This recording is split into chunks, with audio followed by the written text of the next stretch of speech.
Oui, là, il n'y a pas de définition de la liberté, ou plus exactement, chacun a la sienne. En réalité, en droit, ce sont des libertés. Il y a la liberté d'aller et venir, la liberté de résidence, la liberté d'expression, la liberté d'association, la liberté d'enseignement. Et ces différentes libertés, qu'on appelle droits fondamentaux dans notre Constitution, peuvent parfois même être en conflit les unes par rapport aux autres. C'est ce qu'on voit aujourd'hui d'ailleurs, avec d'une part le droit à la santé, qui est consacré par la Constitution, et la liberté d'aller et venir, qui peut être limitée pour préserver le droit à la santé.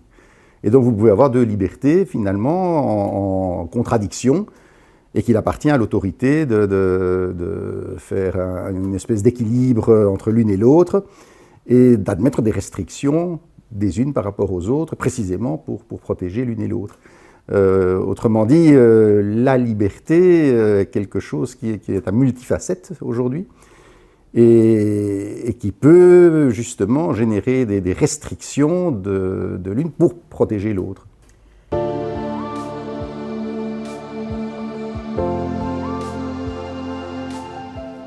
Il y en a plusieurs. Elle touche en réalité tout ce qui constitue, tout ce qui oblige l'État à des obligations positives. Autrement dit, pas simplement ne rien faire pour entraver une liberté qu'on a, ne rien faire pour entraver la liberté d'expression ou la liberté de mouvement, par exemple, c'est une chose.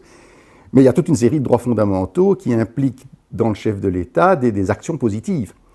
Le droit à la santé en est évidemment un exemple aujourd'hui. On peut penser au droit au logement.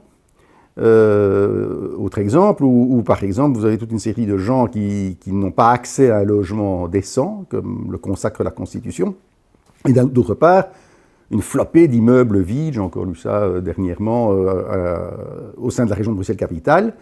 Du coup, l'autorité peut être amenée à obliger les propriétaires à mettre leur logement en location, ou en tout cas à les faire occuper, pour justement préserver le droit au logement de tout un chacun. C'est une atteinte au droit de propriété, bien évidemment, mais c'est aussi une obligation positive dans le chef de l'État d'assurer le droit à un logement décent. Donc ce genre de situation de conciliation entre libertés peut se faire dans toute une série de thématiques différentes. Je crois que le droit au logement est quelque chose d'assez essentiel aujourd'hui. On pourrait aussi parler du droit à l'enseignement. Est-ce que le droit à l'enseignement impose à l'État de laisser des écoles ouvertes lorsque nous sommes en situation de pandémie? Oui, certainement, dans une certaine mesure. En tout cas, on ne peut pas fermer des écoles comme ça pendant toute une série de semaines sans rien faire, parce que c'est un droit à l'enseignement qui doit être garanti là aussi. Voilà.